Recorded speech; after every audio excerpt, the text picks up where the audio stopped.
Abdou Mbow mi nga xam ne mu ngi bokk ci groupe parlementaire Takku Wallu Sénégal ñooñu nag lay attirer seen attention ñu bañ a politiser affaire bi kenn ku ci ne di nga am le document à ta disposition xam lan la ñuy toppee ki nga xamante ne moom mooy l'ancien ministre en question boo demee ba war a àtte nga àtte ci sa akulay taala mais bañ a suivre li nga xamante ne moom mooy sa chapelle politique mu di vraiment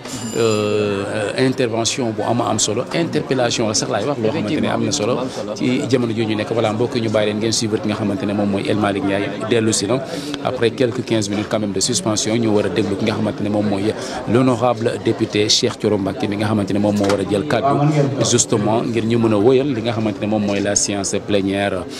Falil Gadio donc ñu déglu rek nga xamante ne moom mooy le président de l'Assemblée nationale mu wëyal liggéey bi bu jeexee rek ñu dellu si ci li nga xamante ne moom mooy commentaire yi nga xamante ne moom lañ leen war a defal donc au bout du compte. Mes chers collègues, la séance honorable député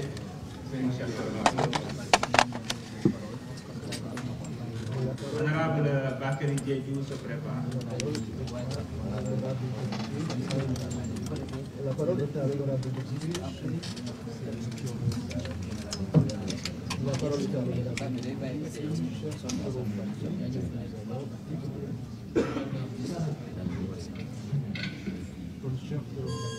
Assalamualaikum warahmatullahi wabarakatuh. Cheikh Mbacké yaa toog ci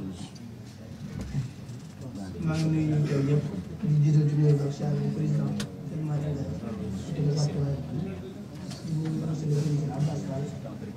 ak mboolem honorable député yi góor yi ak jigéen ñi nekk yëpp di nuyu ñu ngi seetaan moo xam ñu nekk ci salle ak ñu nekk intersection bi seetaan ak ñu nekk biir réew ak bitim réew di jël si daal di ci armée di Pape Ndao commandant cadet en premier ministre Ousmane Sonko di ko jaaree président Ousmane Sonko ak son excellence président Bassirou Diomaye Faye